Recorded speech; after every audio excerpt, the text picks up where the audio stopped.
Chat, what's poppin' YouTube? You've stuck around for part 4 of my deep dive into the Cybermen. Today we'll be looking at the Moffat era's take on the iconic villains, and so just to refresh you guys on the rules for this series, I'll post the links to any previous parts so any newcomers can catch up, but I am looking at all of the Cybermen's TV appearances. There will be no extended media or anything else like Big Finish or video games or comics included here. So, let's get into it. So the early Moffat era is a bit weird for the Cybermen. They do have a few appearances, but they are never really the focus of the story. They show up either as glorified set dressing or in sort of ensemble casts of villains.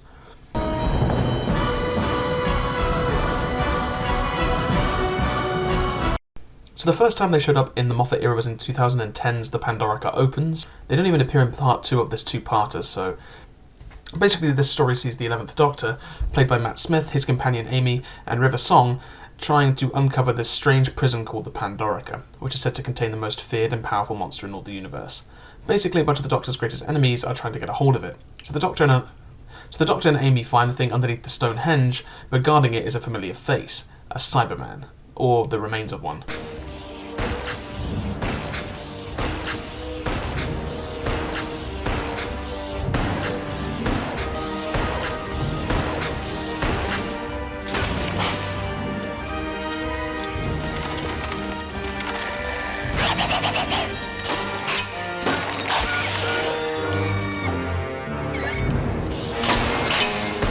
So the Cybermen have put a lone Cyberman on guard, and this guy is a little worse for wear. He's missing his head and one of his arms, although both are still in the room and somewhat operational. The arm can shoot with its wrist-mounted laser gun, and the head becomes this sort of octopus thing and tries to eat Amy.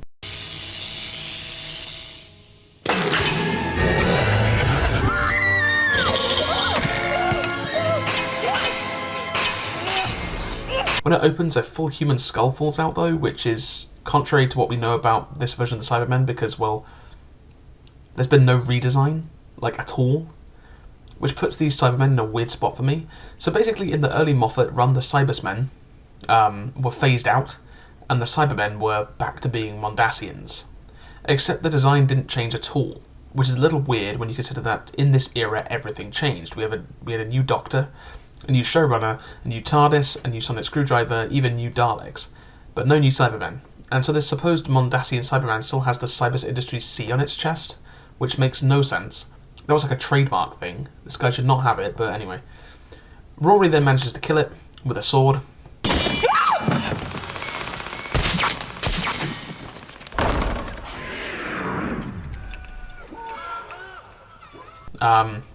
Because apparently a Roman sword can punch through solid metal armour, but whatever.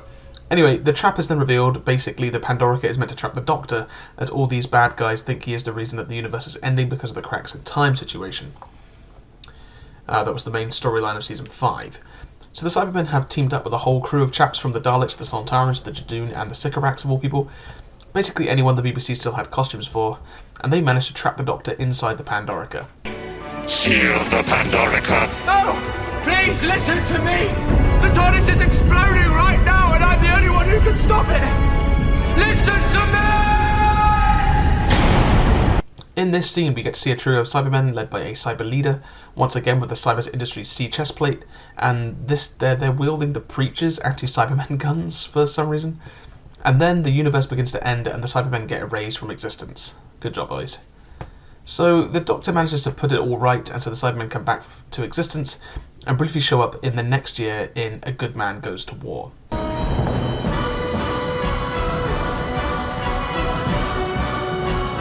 So this appearance is very brief, like very brief. Basically the Kavarian chapter of the Silence have kidnapped Amy and her unborn baby, and so the Doctor and Rory are off to find her. To do this, Rory goes to see the 12th Cyber Legion, who monitor the quadrant of space they are looking in. I have a message and a question. A message from the Doctor and a question from me. Where is my wife? Oh, don't give me those blank looks. The 12th Cyber Legion monitors this entire quadrant. You hear everything. The Cybermen still keep the RTD designs, although with one notable change. The Cybers Industries C is removed from the chest plate, cementing these guys as true Mondasian Cybermen once again. The 2009 Cyberlord makes a reappearance, and they are once again armed with actual weapons, as opposed to the guns on their wrists. They are the same guns the Preachers used to kill the Cybermen, though, back in 2007, or whatever that was. The Cybermen are then blown up with the Doctor to get the Cyber Leader to bow to his wishes, and that's the only appearance. What is the Doctor's message?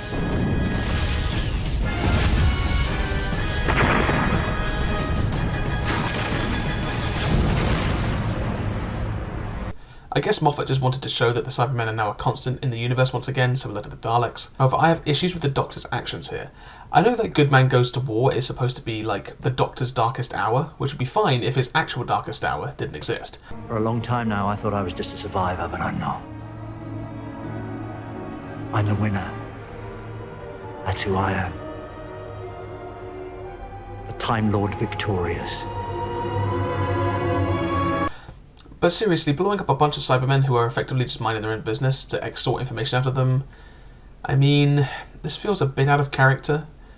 The Cybermen weren't attacking anyone in this scene, they're just chilling in their spaceship. Spaceships. This would have actually made a lot more sense if it was the Daleks. The Doctor would have just blown them up for no reason, but the Cybermen a lot of the time are just minding their own business and trying to survive. No context is given as to what's happening, and Cyber Legions are common enough knowledge in this time frame, apparently, but I don't know how I feel about this. The Cyber Wars are not even mentioned, so it's a bit weird. Anyway, the Cybermen got their first dedicated episode in the 2011 episode Closing Time.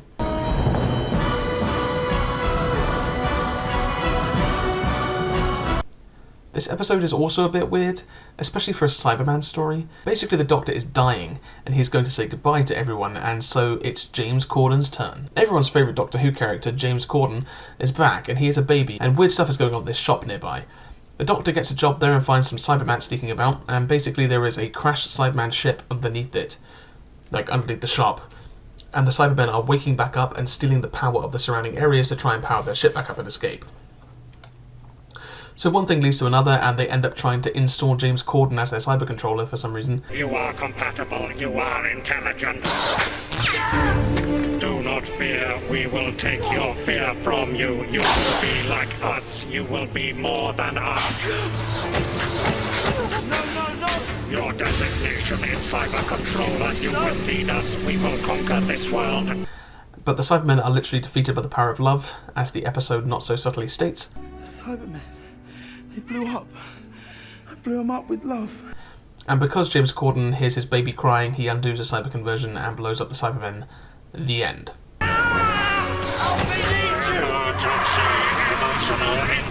We've triggered a feedback loop into their emotional inhibitors. All that stuff they cut out of themselves, now they're feeling it. Which means a very big explosion. So this episode is a bit of a weird one for the Cybermen. It's so low stakes and almost irrelevant that I actually kind of like it. The Cybermen are back to their roots of trying to survive, the Cyberbats make a return, and they keep the same Cybus designs, which, hear me out, is a little weird. Like, everything got a revamp when Moff took over. We got a new TARDIS, we got a new solid screwdriver, the new Daleks, but I've said all this. But the Cybermen stayed the same. I mean, I get it for the cameo episodes, as they probably have a bunch of costumes just sitting around. But this was like an actual full Cyberman episode. I feel it's weird that they didn't get a redesign to really differentiate them from the RTD parallel world ones. But anyway, that was Closing Time, and technically the first full Cyberman episode of the Moffat era. But in 2013, the Cybermen were finally given a Moffat makeover in the worst Cyberman story ever written. Nightmare in Silver.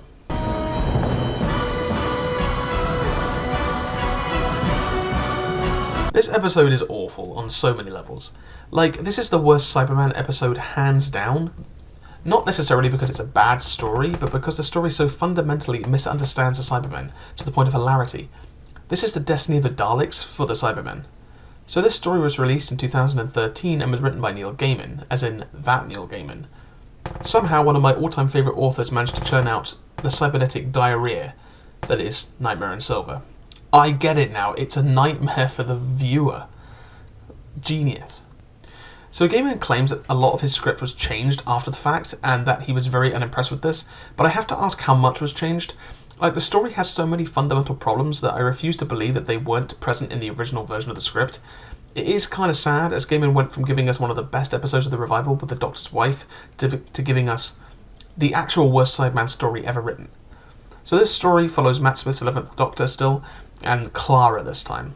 Basically, Clara's 2 kids she nannies for have blackmailed her into letting them come on a trip in the TARDIS, and the Doctor takes them off to this super duper amusement park in space. However, the whole thing is deserted and something weird is happening here. Basically, the cyber wars are over at this point and the humans have won. However, this planet actually has a bunch of dormant Cybermen buried on it, and they're waking up. There is a platoon of wacky soldiers stationed here as a punishment platoon and are for some reason supplied with a bomb that can blow up the entire planet. There's also this old amusement park owner who has fallen under the control of the Cybermen, and Warwick Davis, who is playing a man called Porridge, who turns out is the Emperor of Mankind, with zero foreshadowing, and basically no setup. Anyway, so the Cybermen start to wake up and the Doctor has to come up with a way to stop them before the soldiers can blow up the planet and kill the Cybermen. The Doctor gets infected with a cyber planner, who is now this wacky mind takeover thing, instead of a blinking contraption, and Matt Smith somehow gives us the most cringe-inducing performance of his entire run as a Doctor. Means good news, boys and girls. They're here! I hate this character. It's silly. Giving the Cybermen this much weirdness, like, what the fuck is going on here? It calls itself Mr. Clever. You're a cyber planner. Like, just plan. I don't know. Anyway, it is trying to take over the Doctor's mind so the Cybermen can have all his knowledge, and the Doctor ends up challenging the cyber planner to a game of chess where the winner gets control of the Doctor's body and mind. And the cyber planner agrees to this for some reason. So anyway, they begin to play, although side note here, the Doctor claims he could just regenerate to get the cyber planner out of his head, which raises the initial point that apparently Time Lords can voluntarily regenerate even without dying, which I think is brought up in the classic series with Romana, but we hadn't seen the revived one yet. But also, the 11th Doctor is the last incarnation of the Doctor at this point in the show, so he can't. I get that the War Doctor hadn't been invented yet, so out of, like, in real life, at the time people assumed that he could regenerate. But in universe, he knows he's the last one. But, like, are you seriously telling me that Paul McGann wouldn't have played the Doctor Day of the Doctor, though? Like, we could have avoided this issue, but... Anyway, so while the Doctor is playing the world's weirdest game of chess, he puts Clara in charge of the soldiers. Ah yes, Clara, with all her years of military experience and tactics. Anyway, they are trying to defend themselves from the growing army of Cybermen and decide to take up defense in this spooky castle thing. Let's just talk about the Cybermen. So they've had a redesign. They look shit. They look like they're made of plastic. They move awkwardly, they look way too sleek and modern, and I just really don't like this design. It just kind of sucks. The Cybermen look 10 times better, but these Cybermen have been massively upgraded. Oh yeah. So these guys seem to be completely robotic. They can take their heads off and operate independently of them. So are they robots? Not sure. They can also move faster than light for some reason. They do this ability once and never again.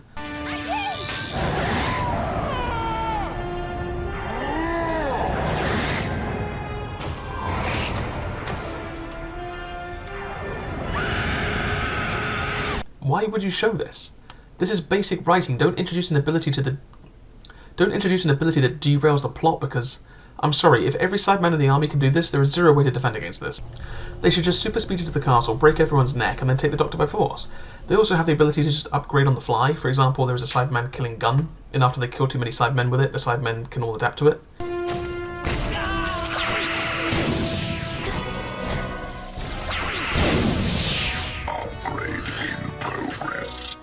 This is the only thing that I think is quite cool here.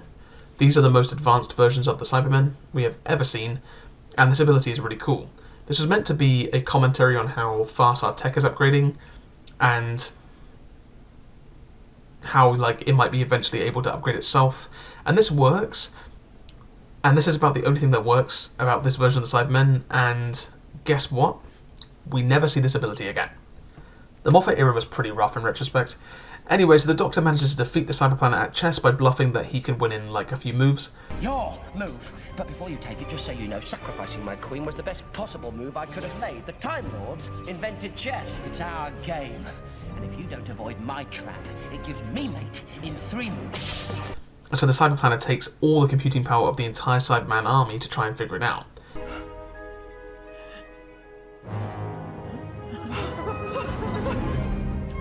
What are you doing? Doctor. I'm pulling in extra processing power. 3 million cyberbrains working on one tiny chess problem. How long do you think it's going to take us to solve it? I actually quite like this resolution. Anyway, the Doctor manages to kill the cyber planet. There's no way you can get to mate in 3 moves. 3 moves? You want to know what they are? You're lying. No. Move 1. Turn on sonic screwdriver. Move 2. Activate pulsar. Move 3. Amplify pulsar. See ya. Cheating!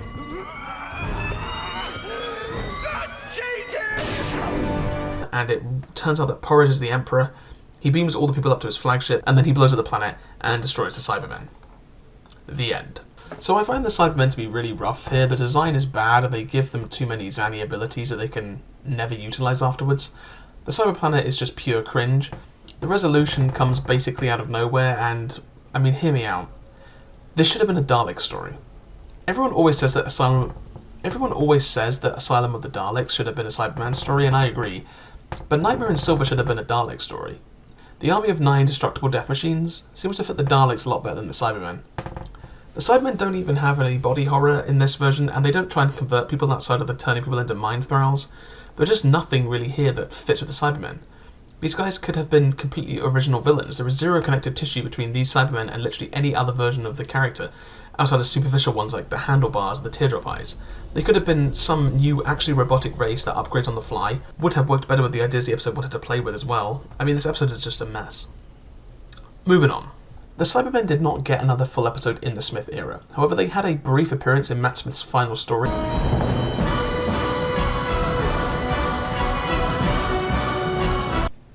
Basically, this is another monster mash like Pandora opens. The Time Lords are coming back to the universe, and they're appearing above Trenzalore.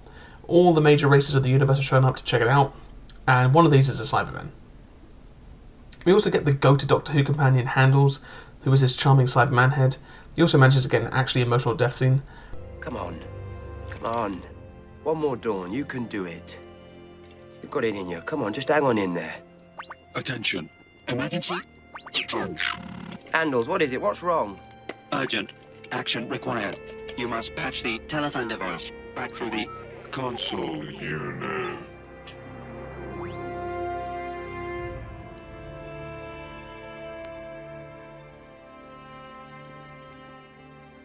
Anyway, so the Cybermen are just here. They try to break the town at Christmas to get to the Doctor, but die out before the final battle where only the Daleks remain. We can see this weird wooden Cyberman as the humans have like this field up that detects metallic objects or something. And this is cool as it shows the Cybermen's ability to adapt, but they also armed the wooden Cyberman with a flamethrower. Are you actually mentally disabled?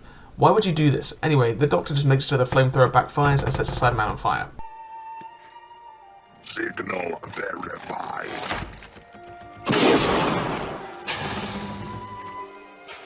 I probably should have mentioned this doesn't work on wood.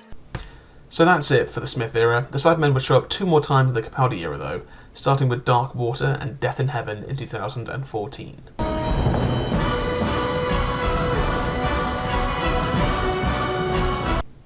So Nightmare in Silver is the worst Cyberman episode of all time.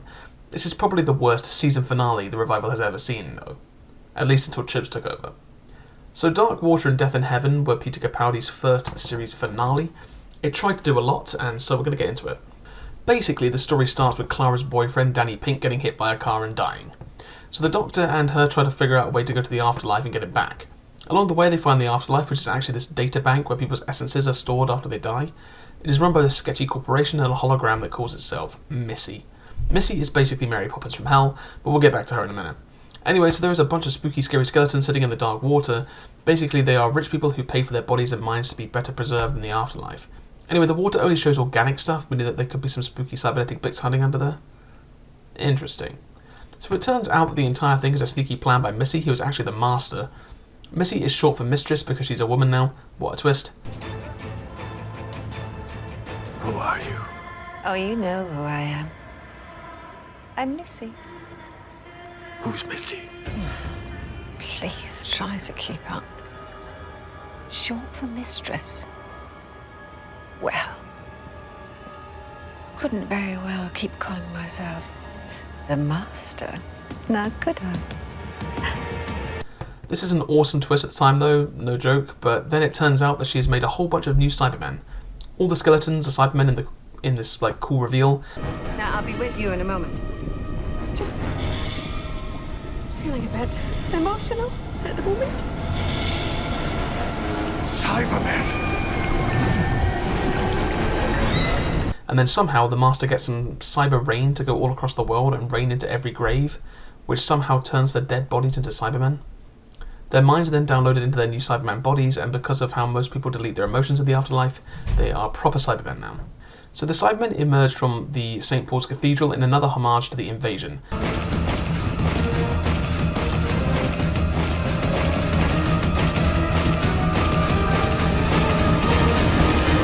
And the Cybermen begin to take over the world.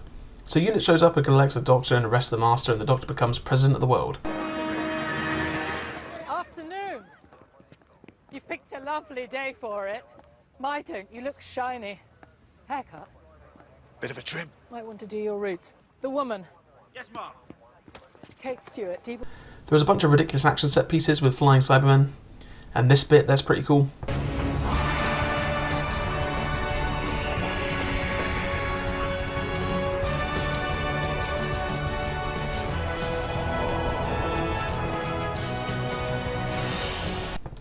And it all ends up with the Master and the Doctor having a confrontation in a graveyard.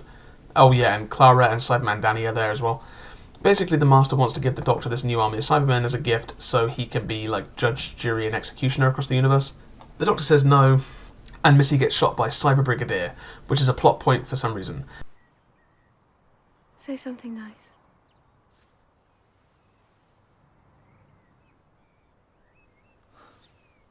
Please. You win. I know.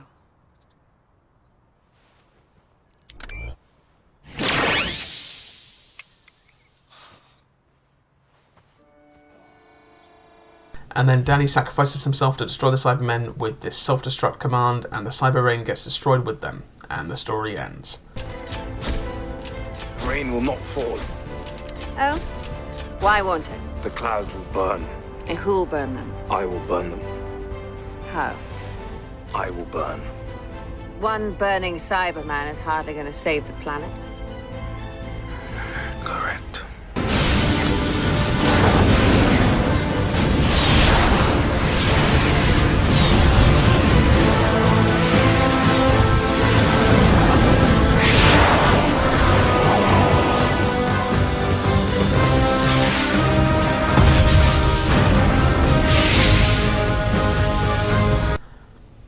And so this starts as a Cyberman story but becomes a Master story in part 2, which is fine. Missy is probably my favourite incarnation of the Master, and she plays off of Capaldi very well. This is by far my favourite Doctor-Master pairing as well. But yeah, the Cybermen are here. But yeah, the Cybermen here are all over the place. They have no real body horror, which is an integral part of the Cyberman in my opinion. The whole they kill you then reanimate you as a Cyberman is not what they're supposed to be. You could have just had the Master with an actual zombie army or something. The design remains the same from the Smith era, and I still don't like it. They lose the instant upgrade thing and the super speed, but they do gain the ability to fly, which is a little bit ridiculous. Although it does make sense if you were to upgrade a Cyberman, no pun intended. The Land of the Dead stuff is wacky, the story jerks itself off way too much, and the most noteworthy thing about this is the Master. The Cybermen are pretty much completely irrelevant to the story, and the only thing that's good with them is the initial reveal, which works very well. But yeah, these episodes are a mess, and the Cybermen are glorified window dressing. Not a great showing. Now, this video has been almost completely negative, but somehow, against all odds, the Grand Moff managed to do the impossible. My guy somehow wrote the best Cyberman story since Tomb of the Cybermen, with the absolute masterpiece, World Enough and Time, and the Doctor Falls.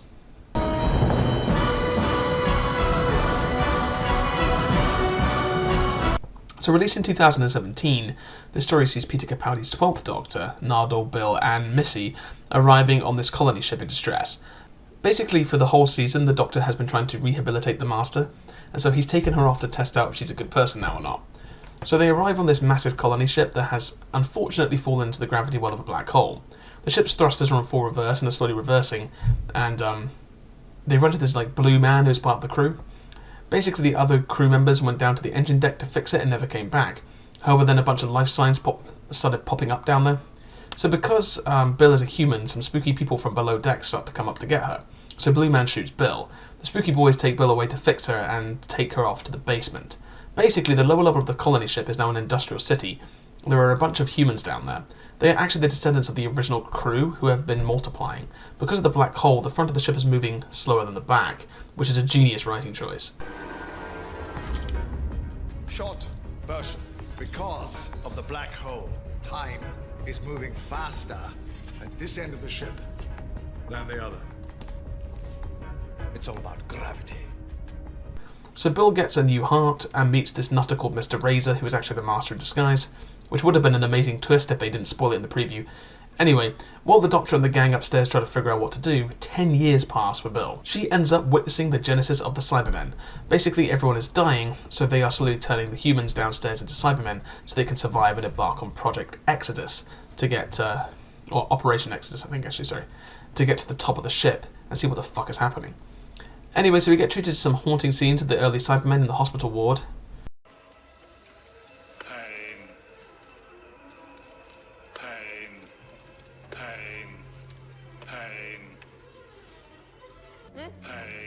Making all that fuss. Pain. See now. Pain.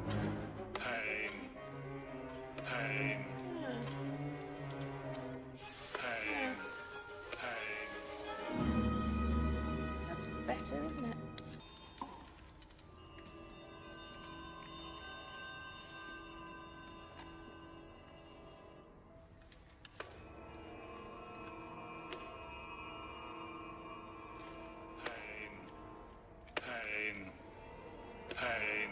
Basically, Mr. Razor gives Bill to this creepy doctor, and she is turned into one of the first Cybermen. The Doctor and Missy and Nardole arrive downstairs after 10 years, although for them it's been like a few minutes, and have a look around for Bill. Missy learns that the ship is actually from Mondas and runs into her former self. The Doctor and Bill then find a Cyberman who is like the OG 10th Planet Cyberman, although now they move with the Cybersmen stompy sound for some ridiculous reason. Bill Potts! Do you know where she is? Where is Bill Potts? But it turns out that this Cyberman is actually Bill, and she's been converted. Oof. We mean you no harm. We're just passing through. We're looking for Bill Potts, friend of mine. Bill Potts? Yes! Bill Potts, you're a Cyberman. You're part of a neural net. Can you find her? Accessing. Get back to me. Bill Potts. Locating. Bill Potts. I am Bill Potts. Missy then teams back up with the Master and starts trying to kill the Doctor, but then the Cybermen start trying to convert the three Time Lords. Basically, the Master got stuck here on the ship because his TARDIS broke because of the black hole, and so he started manipulating the humans into making Cybermen. However, his plan blows up in his face. They escape with the help of Nardole and Cyber Bill, and the Doctor gets electrocuted by a Cyberman and starts to die. So they end up on another floor of the colony ship where some settlers ended up after trying to climb back to the top many years ago. They are constantly under attack from Cybermen from the basement trying to convert them, especially their children, and the Doctor realises that he needs to mount a defence for these people, even though it's, like, actually hopeless. They can't get back to the TARDIS because it will give the Cybermen years to calculate a way to stop them, and so they have to take a stand now. Bit contrived, but okay. Bill fights the Cybermen programming, and we get a lot of great scenes between her and the Doctor, but the Doctor realises that he can't undo what's happened to her, and so she says she wants to die instead of live as a Cyberman.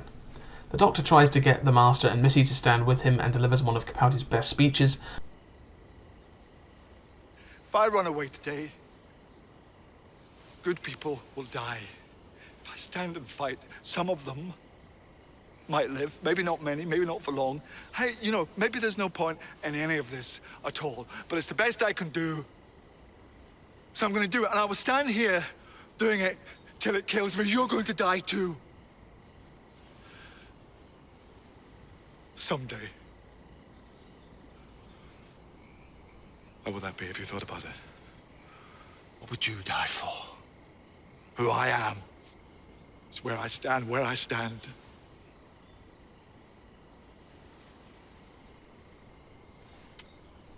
It's where I fall. But the Master just manages to convince Missy not to help, and the two of them go off to leave. The Cybermen in the basement are upgrading, and we see the Cybermen, Star Cybermen, and the Smith Capaldi era ones as well. And the Doctor finally gives us an in-universe reason for why the Cybermen are so inconsistent throughout the show. Basically, everywhere there are humans, there are Cybermen too eventually. They have like a parallel evolution. And so the Cybermen begin to attack, and the Doctor and Bill try to hold them off while the survivors, led by Nardole, try and escape to another floor to hide. We then get the best scene in the entire Moffat era. Missy kills the Master to try and force him to regenerate into her, so she can go and stand with the Doctor. She's finally decided to complete her character arc and go and fight with the Doctor and try to help him. But then the Master does not allow that to happen. He shoots his future self in the back, killing himself without the ability to regenerate.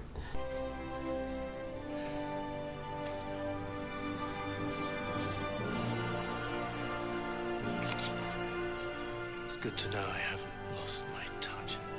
Oh, I was precise. You were able to make it back to your TARDIS, maybe even get a cuppa. Although, it might leak a little. And then regenerate into you. Welcome to the Sisterhood. It's time to stand with the Doctor. No. Never. Missy! I will never stand with the Doctor! Yes, my dear, you will.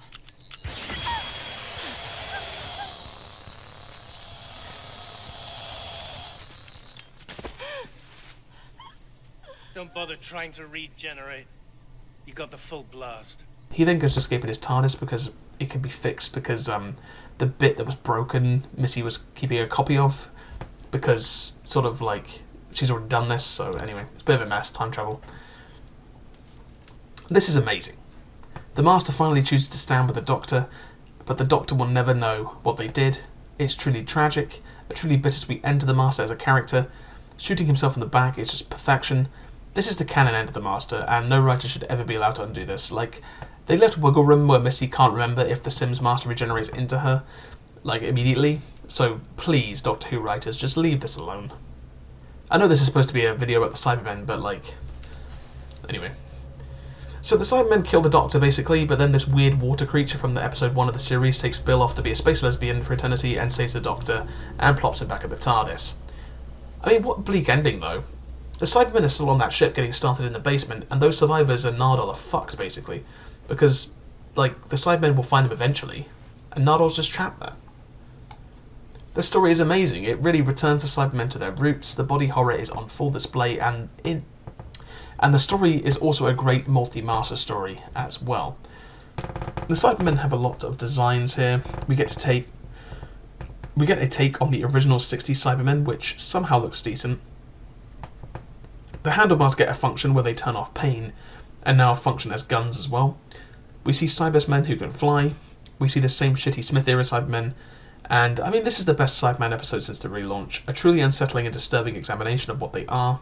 They are just scavengers trying to survive.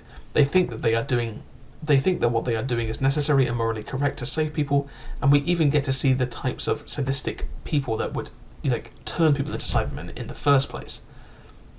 I didn't think Moffat had it in him, I'll be honest. Also, like, kind of neat that the Cybermen were the reason that the first Doctor had to regenerate, and now they are the reason that the first Doctor of this regeneration cycle has to regenerate as well. Just great stuff all around.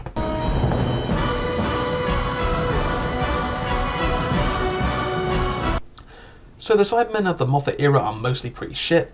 The first half treats them like set dressing, and with only one real appearance that is more about the Doctor hanging out with James Corden than it is about the Cybermen. But then we get some of the worst Cybermen episodes of all time, with one of the worst designs also. But then we get treated to the best Cyberman story of the relaunch, so yeah, a real mixed bag. Much like the Daleks of the Moffat era, he clearly wanted to distance them from the RTD interpretation and have them as a constant in the universe again, functioning much closer to their original series versions. Things like the Cyber Wars are mentioned once again, and the designs are all over the place with random features that get dropped at the first chance. It is a really weird era for them, but World Enough and Time is amazing, so you can literally skip most of these episodes. And that only leaves us with the Chibnall era to cover now, which is also a bit of a mixed bag, because one of the better episodes of the Chibnall era is actually a Cyberman story, but then the Cybermen also show up in the Timeless Child episode. So, you know. And that's it. That is the Moffat era. Thank you very much for watching, if you're still watching this far. Remember to like and share and subscribe this. Subscribe to this channel. If you want to check out any of my writing, you can go over to my website. There'll be a link in the description. I have my story Colours, was my most recently posted thing, which deals with subjects of AI, which is somewhat relevant to the Cybermen. So, robots and AI. Anyway, thank you very much for watching, and let me know in the comments what you think of the Moffat era Cybermen, and just any thoughts on the Cybermen, really. Thank you very much.